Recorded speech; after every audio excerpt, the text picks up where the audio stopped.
We pass the ball and we take a look. When you pass the ball, attack the... You have to score the goals. Two men, two footballing religions.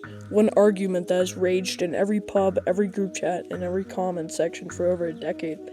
Jurgen Klopp, the emotion, the counter-pressing, the chaos that somehow always looks controlled. Pep Guardiola, the control, the possession, the chess match that somehow always ends in checkmate. And here's the twist to make this even juicier. As of this year, they're both out of their dugout jobs that define them. Guardiola walked away from Manchester City in May.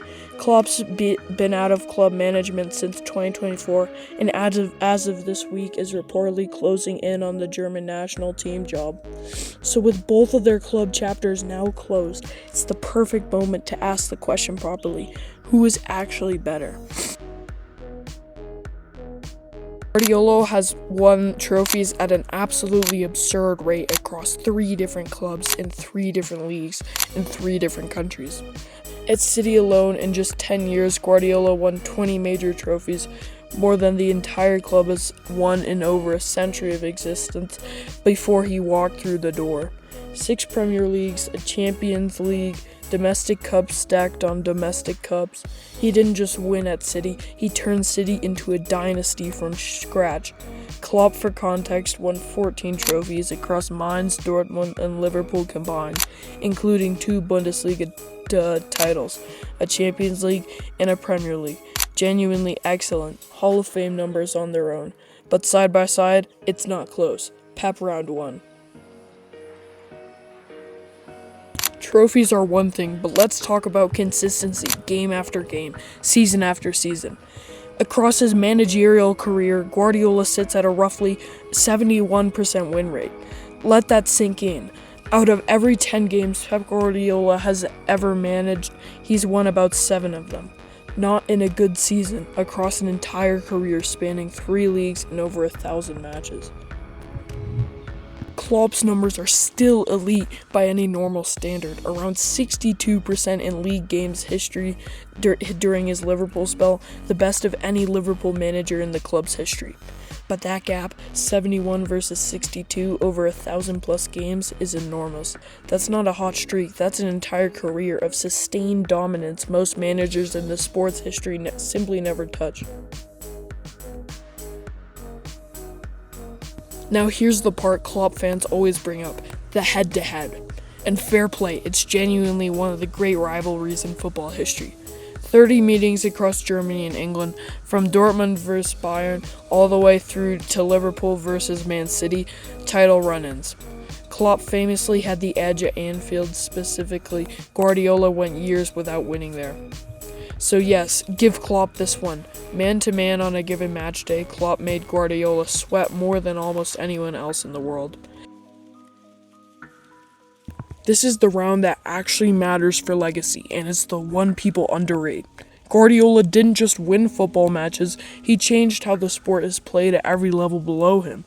Tiki-taka at Barcelona rewired how an entire generation thought about possession, the false 9 role, inverted fullbacks, tucking into midfield, positional play as a coaching philosophy that's now taught in academies worldwide. Walk into almost any professional academy today and you'll see coaches teaching concepts Guardiola either invented or popularized. But Guardiola just modified a system already in place. Klopp created counter-pressing, which inspired tons of managers like Guardiola, who I have a video on if you wish to check it out. Klopp put a plausible idea into play that completely changed the work ethic and pressing of teams, but Guardiola just modified an already proven tactic, being tiki-taka. I got to give this one to Klopp, but you can make the argument for Guardiola also for his pure supremacy over academies. Last round, and it might be the most underrated argument of all. Guardiola won immediately everywhere he went. Barcelona, trophies in year 1. Bayern Munich, a league he'd never worked in, didn't speak the language fluently on arrival, Bundesliga title in year 1. Manchester City, Premier League title by year 2. 3 completely different squads and dominance every single time, almost immediately. Klopp's story with Liverpool is legitimately beautiful. Years of rebuilding, patience, a fan base falling back in love with a project.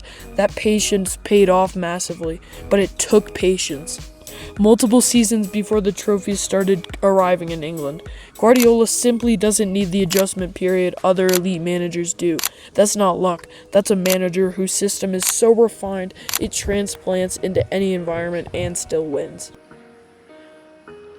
So let's add it all up. More trophies, higher win percentage, and a track record of winning immediately in almost every single country he's ever worked in. Klopp takes the head-to-head and deserves genuine respect for it. Beating peak Guardiola sides on the biggest stage is one of the hardest things to do in modern football, and he created an entire new football philosophy that every manager incorporates into their team in some way or another. But this argument was never made for just 30 matches between two clubs. It's about two complete careers. And when you look at the full picture, Pep Guardiola wins the argument. It's not controversial. Pep wins. Now look, I know the comments are about to go to absolute war. Klopp fans, I hear you, and the head-to-head record is genuinely yours to hold on to. And I'd say the legacy is a little bit more controversial, but we can make another video on that. But drop your case below. If you think emotion, culture building, and beating Pep on the biggest night outweighs the raw numbers, make the argument. If you enjoyed this breakdown, smash that subscribe button, drop a like, and I'll see you in the next one.